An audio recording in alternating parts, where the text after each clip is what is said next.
श्री गणेशाय नमः. श्री सरस्वत्यै नमः.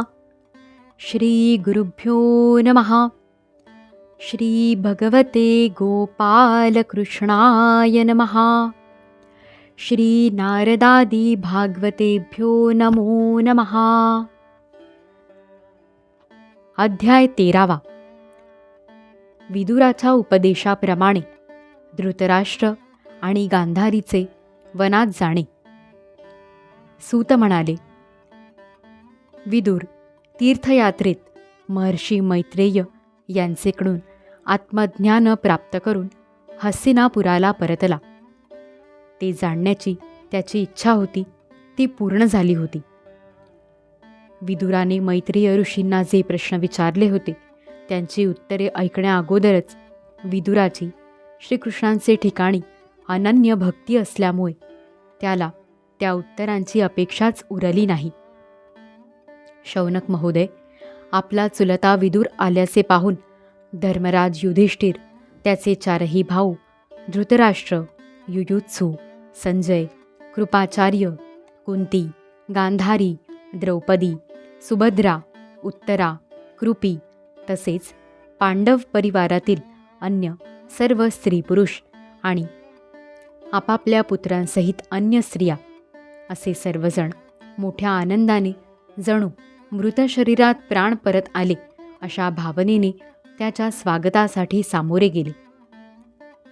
योग्य रीतीने आलिंगन, नमस्कार इत्यादीद्वारा सर्वजण त्याला भेटले आणि विरह दुःखामुळे व्याकुळ झालेल्या सर्वांच्या डोळ्यांतून अश्रुधारा वाहू लागल्या.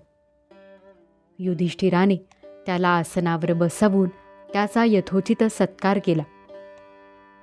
भोजन व विश्रांती झाल्यानंतर विदुर समाधानाने आसनावर बसला तेव्हा युधिष्ठिर विनयपूर्वक सर्वांच्या देखत त्याला म्हणाला. युधिष्ठिर म्हणाला, काका, विषप्रयोग, लाक्षागृहात जाऊन मारणे यांसारख्या आमच्यावर आलेल्या संकटप्रसंगी आपण मातेसह आम्हाला वाचविले आहे. आपल्या छत्रछायेत वाढलेल्या आमची आपणास कधी आठवण येत होती काय? पृथ्वीवर भ्रमण करीत असता कोणत्या पद्धतीने आपण जीवननिर्वाह चालविलात? पृथ्वीवरील कोणकोणत्या मुख्य तीर्थक्षेत्रांचे आपण दर्शन घेतले? प्रभो, आपल्यासारखे भगवंतांचे भक्त स्वतःच तीर्थरूप असतात. आपल्या हृदयात विराजमान झालेल्या भगवंतांच्या द्वारा आपण तीर्थांनाच महातीर्थाची योग्यता मिळवून देता. आमचे सुहृद बंधुबांधव यादव, ज्यांचे एकमात्र आराध्य श्रीकृष्ण आहेत, ते आपल्या नगरात सुखरूप आहेत ना?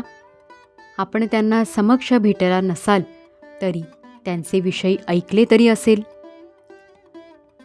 युधिष्ठिराने असे विचारल्यानंतर विदुराने तीर्थक्षेत्रे आणि यदुवंशीयांच्या संदर्भात जे काही अनुभवले होते ते सविस्तर सांगितले. फक्त यदुवंशाच्या विनाशाबद्दल तो काही बोलला नाही. करुणहृदय असलेला विदुर पांडवांना दुःखी अवस्थेत पाहू शकत नव्हता. म्हणून त्याने ही अप्रिय आणि असह्य घटना पांडवांना सांगितली नाही. नाहीतरी ती घटना आपोआप समजणारच होती. पांडव विदुराची एखाद्या देवासारखी सेवा करीत असत. तो काही दिवस सुखाने हस्तिनापुरात राहिला आणि आपले थोरले बंधू धृतराष्ट्र यांचे कल्याण चिंतित त्याने सर्वांना प्रसन्न केले. विदुर तर साक्षात यमराज होता. मांडव्य ऋषींनी दिलेल्या शापामुळे तो 100 वर्षांसाठी शूद्र जन्मात आला होता. या काळात यमराजाच्या स्थानावर अर्यमा होते व ते पाप्यांना योग्य असा दंड देत होते. राज्य प्राप्त झाल्यावर लोकपालांसारख्या असलेल्या बंधूंसह राजा युधिष्ठिर आपला वंश चालविणाऱ्या परीक्षिताला पाहून श्रेष्ठ राज्यलक्ष्मीमुळे आनंदात राहू लागला. या प्रकारे पांडव गृहस्थाश्रमाच्या व्यापात रमून गेले आणि त्याचबरोबर त्यांच्या लक्षातही आले नाही की आपले आयुष्य संपता आले आहे. पाहता पाहता जी वेळ कोणी टाळू शकत नाही ती आलीच. परंतु काळाची गती जाणून विदुर धृतराष्ट्राला म्हणाला, महाराज, आता काळ तर मोठा कठीण आला आहे, तेव्हा झटपट येथून निघावे. हे राजा, सर्वसमर्थ असा काळ आता आपल्या सर्वांच्या डोक्यावर घिरट्या घालू लागला आहे, ज्याला टाळण्याचा कोठेच कोणताही उपाय नाही. काळाच्या अधीन होऊन जीवाला अत्यंत प्रिय असलेला प्राणही बोलता बोलता निघून जातो, तर मग धन इत्यादी दुसऱ्या वस्तूंची काय कथा? आपले चुलते, बंधू, नातेवाईक आणि पुत्र सर्व मारले गेले. आपले वयही झाले आहे, शरीर वृद्धत्वाची शिकार झाले आहे आणि आपण दुसऱ्याच्या आश्रयाला येऊन राहिलात. पहा ना, या प्राण्याची जिवंत राहण्याची इच्छा किती प्रबळ असते ती. म्हणूनच आपण भीमाने दिलेले अन्न खाऊन कुत्र्यासारखे जीवन जगत आहात. ज्यांना आपण अग्नीत जाळून मारण्याचा प्रयत्न केलात, विषप्रयोग करून मारण्याची इच्छा केलीत, भर सभेत ज्यांच्या विवाहित पत्नीला अपमानित केलेत, ज्यांची भूमी आणि धन हिसकावून घेतलेत, त्यांच्याच अन्नावर प्राणांचे पोषण करण्यात काय अर्थ आहे? अजूनही तुम्ही जिवंत राहू इच्छिता, ही तुमच्या मूर्खपणाची हद्दच म्हणायची. वृद्धापकाळाने गलितगात्र झालेले हे शरीर जुन्या वस्त्राप्रमाणे तुमची इच्छा नसली तरी क्षीण होतच आहे. या शरीराने आता तुमचा कोणताच स्वार्थ साधणार नाही. यात गुंतू नका. ममतेचे बंधन तोडून विरक्त व्हा. जो आपल्या सगळे सोयऱ्यांना नकळत शरीराचा त्याग करतो, तोच खरा धीर पुरुष म्हटला जातो. स्वतःच्या समजाने अगर दुसऱ्याने समजाविल्याने जो या संसाराला दुःखरूप समजून त्यापासून विरक्त होतो आणि आपले अंतःकरण वश करून घेऊन हृदयात भगवंताला धारण करून संन्यास घेण्यासाठी घराच्या बाहेर पडतो, तोच उत्तम मनुष्य होय. यापुढील काळ मनुष्यांचे गुण कमी करणारा असेल, म्हणून आपण आपल्या कुटुंबियांच्या नकळत उत्तराखंडाकडे निघून जा. जेव्हा लहान भाऊ विदुराने अंधराजा धृतराष्ट्राला याप्रमाणे समजाविले, तेव्हा बांधवांचे सुदृढ स्नेहपाश तोडून टाकून भावाने दाखविलेल्या मार्गाने तो निघाला.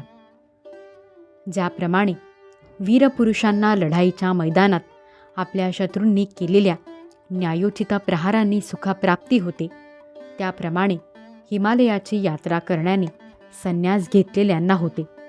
अशा हिमालयाच्या यात्रेला आपले पतिदेव निघाले आहेत असे पाहून परमपतिव्रता सुबलनंदिनी गांधारीसुद्धा त्यांच्या पाठोपाठ चालू लागली. अजातशत्रू युधिष्ठिराने दुसरे दिवशी प्रातःकाळी संध्यावंदन आणि अग्निहोत्र करून ब्राह्मणांना नमस्कार केला. त्यांना तीळ, गायी, भूमी आणि सुवर्णाचे दान दिले. त्यानंतर जेव्हा तो गुरुजनांना वंदन करण्यासाठी म्हणून राजमहालात गेला, तेव्हा त्याला तेथे धृतराष्ट्र, विदुर आणि गांधारी दिसले नाहीत. युधिष्ठिराने खिन्न होऊन तेथे बसलेल्या संजयाला विचारले, संजया, माझे ते वृद्ध अंध काका धृतराष्ट्र कोठे आहेत? पुत्रशोकाने पीडित झालेली दुःखी काकी गांधारी आणि माझे हितैषी चुलते विदुर कोठे गेले? धृतराष्ट्र तर आपले पुत्र आणि बांधव मारले गेल्याने दुःखी झाले होते.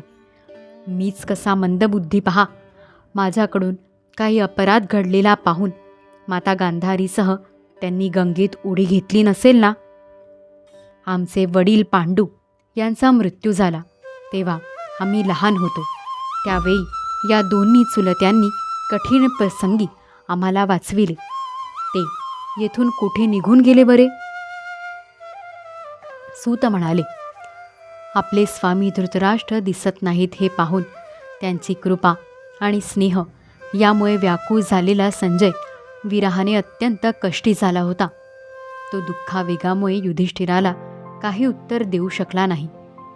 त्याने हातांनी अश्रू पुसले, स्वतःला सावरले आणि आपले स्वामी धृतराष्ट्र यांच्या चरणांचे स्मरण करीत तो युधिष्ठिराला म्हणाला,